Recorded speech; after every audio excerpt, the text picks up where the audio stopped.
Hail Star Wars fans, picture this, a fully armored stormtrooper looking all intimidating in that shiny white suit gets zapped by one blaster bolt and drops like a sack of space potatoes. Or a massive Imperial Star Destroyer the size of a small moon taken out by a handful of Rebel X-Wings. What the heck, Empire? Are they using cardboard for armor? Today we're cracking open the lore to reveal why the Empire's gear is so ridiculously weak. Stick around, this might change how you see the Galactic Civil War forever. Hit that like button and don't forget to subscribe to the Lore Knight channel. Welcome back to the channel where I talk all things Star Wars. I'm your host, the Lore Knight, and if you're like me, you've probably memed about Stormtrooper aim more times than you can count, especially with that viral Stormtrooper misses everything trend blowing up on TikTok this year after Andor Season 2 dropped. But today, we're not just laughing at their bad shots, we're asking the real question. Why is their armor basically useless? And why do their ships fold like cheap lawn chairs in a space storm? We'll break this down into the nitty-gritty lore from the movies, expanded universe, and even some Legends material that's making a comeback in 2025. By the end, you'll see it's not just plot armor for the heroes, there's actual in-universe genius or stupidity behind it. And hey, if you've ever rage quit a Star Wars game because your TIE fighter exploded too fast, comment below. Alright, let's start with the Stormtroopers, the faceless goons of the Empire, or as the memes call them, human pinatas. Their plastoid armor looks badass, right? But if you dig into the lore, it's clear that it's not designed to make them invincible super soldiers. According to the Star Wars Visual Dictionary, and even hints in the Bad Batch,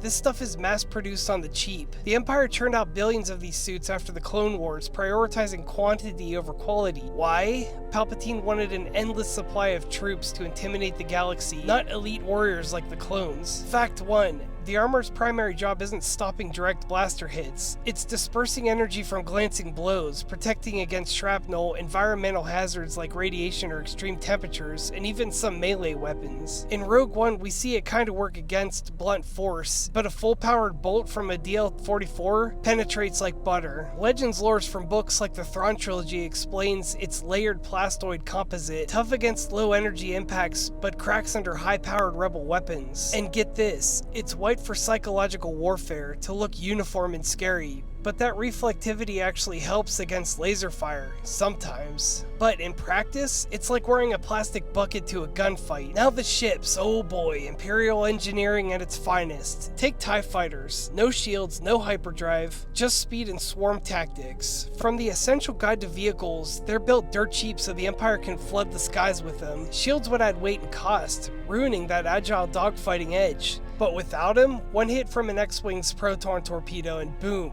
Fans are talking about this right now, with Ahsoka's space battles reminding us how TIEs get wrecked. Fans are memeing, TIE stands for "this is exploding." And Star Destroyers? Those wedge-shaped beasts are powerhouses. But lore reveals many flaws. Exposed bridges for better command views, reliance on turbo blasters that suck against fast fighters and shields that overload under concentrated fire. In Empire Strikes Back, we see asteroids punch holes. Turns out their armor is Durasteel, strong but not invincible, designed for intimidation over defense. Palpatine bet on fear keeping systems in line, not unbreakable tech. Here's a fun fact, in Legends, Thrawn fixed some of his with better tactics, but the core Empire, budget cuts everywhere after the Death Star bankrupted them. It's like the Empire's motto was go big or go home, in pieces. Like the video if you agree the Empire needed better R&D. So why go this route? It's all Palpatine's grand strategy. The Empire wasn't about quality, it was about overwhelming force and terror. Deep lore from the novels like Lost Stars show they inherited Republic tech but skimped on upgrades to fund super weapons like the Death Star. Stormtroopers? Disposable fodder to crush rebellions fast, not survive prolonged wars. Ships?